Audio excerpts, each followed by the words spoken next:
Cuba's industrial agricultural system all but collapsed along with the Soviet Union nearly 30 years ago.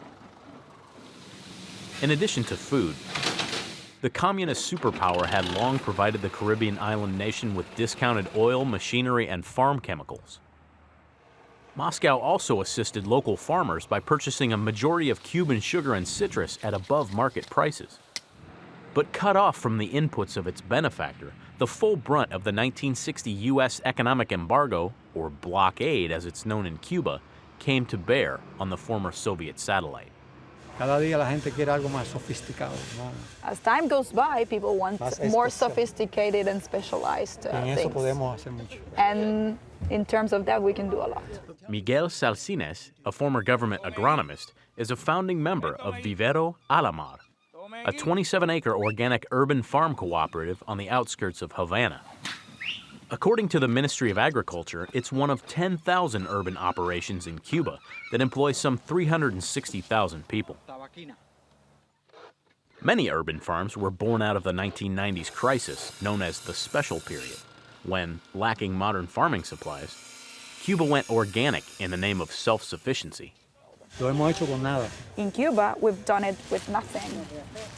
Salcines grows produce, herbs, and sugarcane, harvesting 300 tons of vegetables for 50,000 people each year.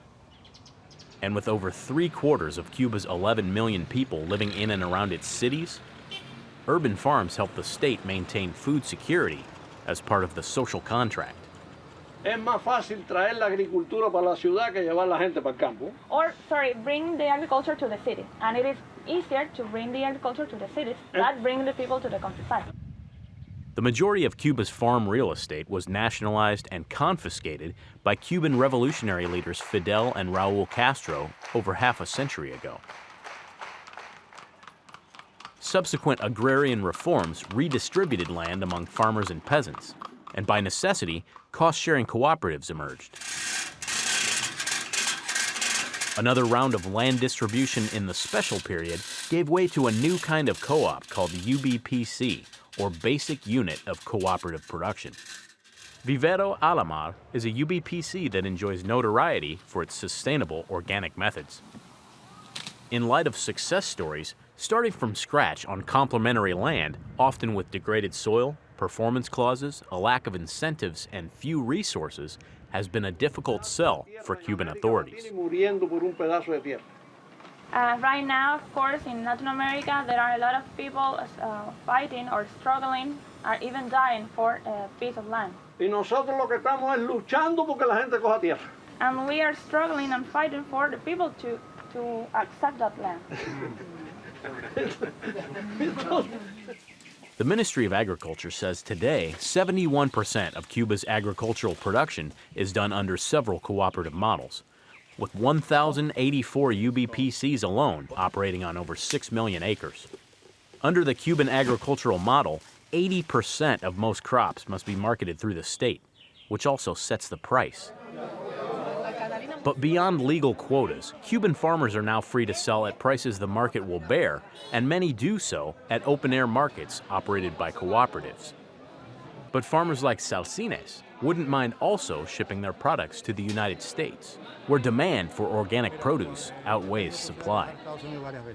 I've had the chance to go to the States several times. And the only thing I ask for is to be taken to the supermarkets. Organic markets, inorganic markets, the big shopping centers and supermarkets. And this is an opportunity for business. U.S. Secretary of Agriculture Tom Vilsack brought up organic trade opportunities to a Cuban agricultural delegation in his home state of Iowa several months ago. Both countries signed a memorandum of understanding earlier this year, creating a limited sharing dialogue in agriculture. One USDA official recently told Market to Market that ideally, a technical cooperation agreement will follow, allowing for better collaboration. Its urban agricultural model notwithstanding, Cuba still imports most of its food. Some say access to American tech and know-how could help increase production, while U.S. agricultural groups desire greater admittance to an elusive market just 90 miles off the coast of Florida.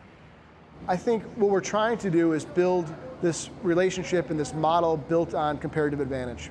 Paul Johnson is co-chair of the U.S. Agriculture Coalition for Cuba, a collection of over 100 farm interests formed in 2014 to lobby national lawmakers about improved agricultural trade relations. They're currently importing 74% of their food needs, about $2 billion a year, which is not sustainable for them. Good morning.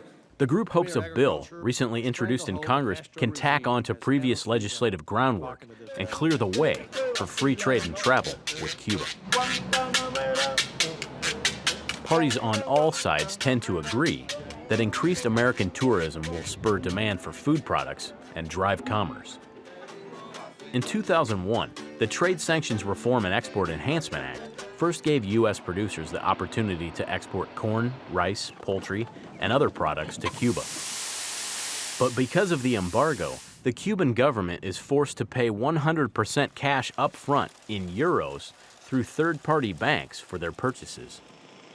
In turn, U.S. agricultural trade with Cuba peaked at just below $700 million in 2008, but has plummeted ever since, squeaking out less than $200 million in 2015. Trade advocates concede ground is being lost to the European Union, Latin America, and Asia, but claim a level playing field would favor the U.S. every time. And recent presidential actions to end restrictions on Cuban rum and cigars aside, it will take an act of Congress to lift the embargo. We have a number of things in our favor. Number one, the agricultural community of the United States is squarely behind this, which is really powerful. While farm lobbyists remain hopeful, there are other players at the table.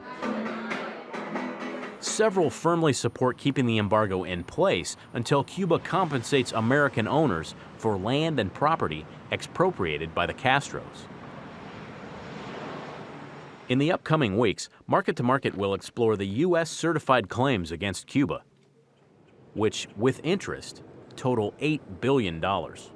It's a sugar mill. It consists of 12,000 acres. For Market to Market, I'm Josh Bittner.